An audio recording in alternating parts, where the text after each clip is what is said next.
Hello, I'm Daniel, and welcome to the Emunah Project. We here at the Emunah Project are continuing in our series of videos of education, inspiration, information, guidance.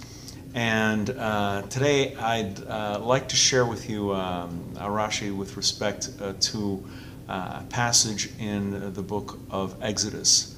This is where Moses is speaking with God, and God is telling Moses to go to Pharaoh, go to Egypt, and say, let my people go. And Moses was, to say the least, extremely reluctant to do this. And one of the reasons Moses gives is that I am slow of speech and slow of tongue. Heavy of speech, heavy of tongue. And the explanation, of course, is, well, what does he mean by that? Our sages say that Moses had a speech impediment. It's not exactly clear what the speech impediment was, but for the sake of argument, let's say it was a severe stutter. And he's arguing back and forth with God for days. I don't know, I'm not the right guy for the job, I'm slow of speech and slow of tongue, they're not going to listen to me. And God's saying, no, you should go, no, I can't, I don't want to. So the obvious thing to me, at any rate, the obvious thing for me is that, well, why didn't Moses say, oh, by the way, since I have this speech impediment, wouldn't it be nice for you to remove this so I can speak eloquently? Moses doesn't ask for that. God, on his own, also doesn't say, oh, you're slow of speech and tongue? No problem, I can take care of that. Boom, you're cured. That doesn't happen, so this is puzzling. And why didn't Moses ask to have his speech impediment cured? In order to understand this, you have to understand why Moses had a speech impediment. When he was a toddler, he grew up in Pharaoh's house. And he would sit on Pharaoh's lap. And Pharaoh, of course, knew that he was a Hebrew boy. And playing with Pharaoh on his lap, he would sometimes reach for and clutch the jewels around Pharaoh's neck. If you've ever seen King Tut, you see these wonderful, elaborate jewels, necklaces around Pharaoh, and also his crown. What happened was, young Moses would take the crown at the jewels, and sometimes he would put the crown on his head. He was just a little kid.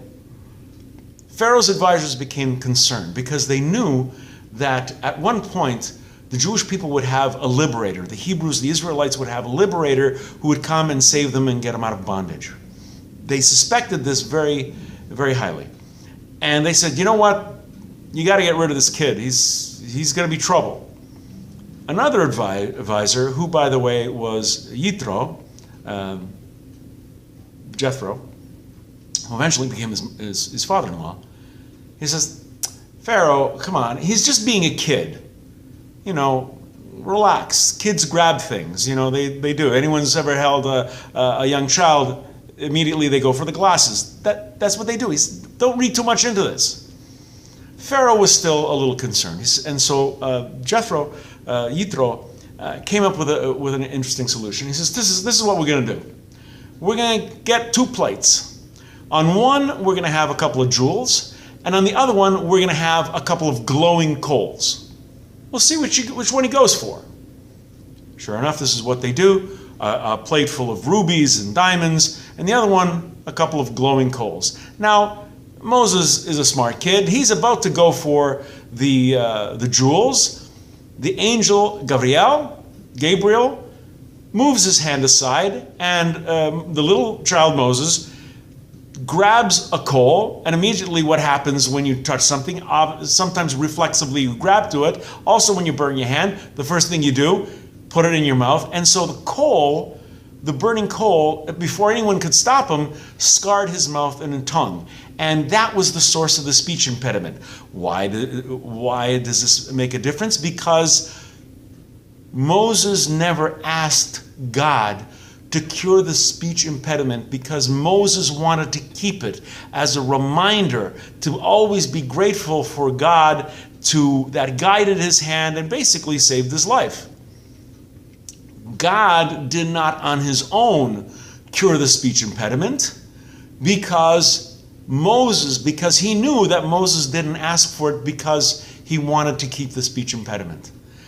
And I think that's a very, very interesting insight into how someone could take what appears to others to be a defect and use it as a source for gratitude and inspiration. We're going to be doing more videos along this line. Please come back. Please watch. Please learn. I hope you're finding them of use to you. And until next time, on behalf of the Emunah Project, I'm Daniel, and thank you too much.